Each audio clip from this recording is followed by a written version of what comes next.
കൊല്ലത്ത് സൗഹൃദ ക്ലാസിക്കോ മത്സരത്തിൽ മന്ത്രിയുടെ ബ്രസീലിന് തോൽവി. മേയറുടെ അർജന്റീനയ്ക്ക് വിജയം. ലോകകപ്പ് ഫുട്ബോൾ ആവേശത്തിന്റെ ഭാഗമായി സംഘടിപ്പിച്ച സൗഹൃദ മത്സരത്തിലാണ് മന്ത്രി ബിന്ദു കൃഷ്ണയുടെ ബ്രസീലും മേയർ AK ഹഫീസിന്റെ അർജന്റീനയും ഏറ്റുമുട്ടിയത്.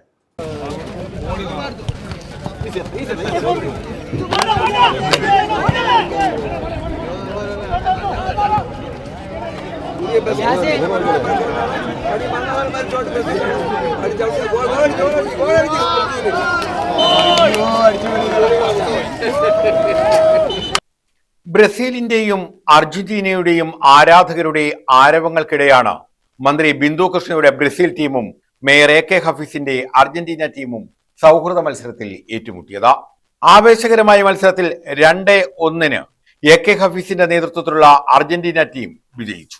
അർജന്റീനയ്ക്കായി ഇന്ത്യൻ താരങ്ങളായ അജയനും പ്രേമും ഓരോ ഗോൾ വീതം നേടി. ബ്രസീലിനായി മന്ത്രി ബിന്ദു കൃഷ്ണയുടെ മകൻ ഗോകുൽ കൃഷ്ണ 1 ഗോൾ നേടി. ബ്രസീലിന്റെയും അർജന്റീനയുടെയും ജേഴ്സികളും പതാകകളും അണിഞ്ഞാണ് താരങ്ങൾ ഗ്രൗണ്ടിൽ ഇറങ്ങിയത്. ഇരു ടീമുകളുടെയും ക്യാപ്റ്റന്മാർ പതാകകൾ കൈമാറിയ ശേഷം മന്ത്രി ബിന്ദു കൃഷ്ണയും മേയർ AK ഹഫീസും ചേർന്ന് പന്ത് തട്ടിയാണ് മത്സരം ഉദ്ഘാടനം ചെയ്തത്.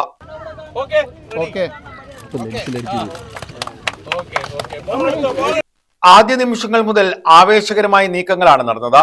Mayor AK Hafeez goal post ലക്ഷ്യമിട്ട് തൊടുത്ത ഷോട്ട് മന്ത്രി ബിന്ദു കൃഷ്ണ പ്രതിരോധിച്ചതും ശ്രദ്ധ നേടി. ഇന്ത്യൻ ടീമിൽ ഉൾപ്പെടെ ദേശീയ സംസ്ഥാന ടീമുകളെ പ്രതിനിധാനം ചെയ്ത മുൻ ഫുട്ബോൾ താരങ്ങൾ മത്സരത്തിൽ പങ്കെടുത്തു. പഴയകാല താരങ്ങളുടെ മികവും യുവതാരങ്ങളുടെ ആവേശവും ചേർന്നപ്പോൾ ഫുട്ബോൾ ആഘോഷമായി മാറി. 24 വർഷങ്ങൾക്ക് ശേഷം ബ്രസീൽ ലോകകപ്പ് നേടുമെന്നാണ് തന്റെ വിശ്വാസമെന്ന മന്ത്രി ബിന്ദു കൃഷ്ണ പറഞ്ഞു. ഇതിന്റെ ഏറ്റവും വലിയ സന്തോഷം നമ്മുടെ ഗ്രാമങ്ങളിൽ എല്ലാം കളർഫുള്ളാണ്. എല്ലാം തോരണങ്ങളും ഫ്ലെക്സുകളും. മലപ്പുറം ആണെന്ന് പറയുമ്പോൾ ഞാൻ പറയും കൊല്ലം. കൊല്ലത്ത് ഇപ്പം നമ്മുടെ നിയോജകമണ്ഡലത്തിൽ ഞാൻ മുഴുവൻ സ്ഥലത്തും പോകും. എല്ലാ സ്ഥലത്തും ഇതൊക്കെ നിരന്നു കഴിഞ്ഞു.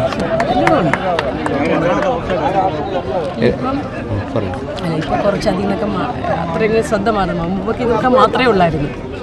ലോകകപ്പ് ആഘോഷത്തിൽ കൊല്ലവും സജീവ പങ്കാളിയാകണമെന്നാണ് ആഗ്രഹമെന്ന് മുൻ ഫുട്ബോൾ താരം കൂടിയായ മേയർ AK ഹഫീസ് പറഞ്ഞു. ലോകം മുഴുവൻ കൊല്ലത്തേക്ക് ചുരുങ്ങിയിരിക്കുന്നു എന്ന് സംശയിക്കത്തക്ക വിധത്തിൽ എല്ലാവരും എല്ലാ ടീമിന്റെയും ആരാധകരാണ് ഉള്ളത്. ബ്രസീലും അർജന്റീനയും മാത്രമല്ല, പോർച്ചുഗലുണ്ട്, ജർമ്മനിയുണ്ട്, സ്പെയിനുണ്ട്, ഇംഗ്ലണ്ടുണ്ട്. എല്ലാ രാജ്യങ്ങളുടെയും ആരാധകരെ കൊണ്ട് നിറയുന്ന കൊല്ലം നഗരം. മുഴുവൻ ചെറുപ്പക്കാരും ഇപ്പൊ ഫുട്ബോളിലാണ്. ക്രിക്കറ്റിനോടൊപ്പം തന്നെ, പക്ഷെ ഫുട്ബോളിലാണ് കൂടുതൽ ചെറുപ്പക്കാരുടെ താല്പര്യം എന്നാണ് ഞാൻ മനസ്സിലാക്കുന്നത്, ക്രിക്കറ്റിനേക്കാളും. അതാണ് ഞാൻ മനസ്സിലാക്കുന്നത്. തീർച്ചയായിട്ടും ഇതിനെ സംബന്ധിച്ച് നമ്മളിപ്പോൾ ഇങ്ങനൊരു ഇപ്രാവശ്യം ഇത്രയും പങ്കാളിത്തം ഞാൻ പ്രതീക്ഷിച്ചില്ല.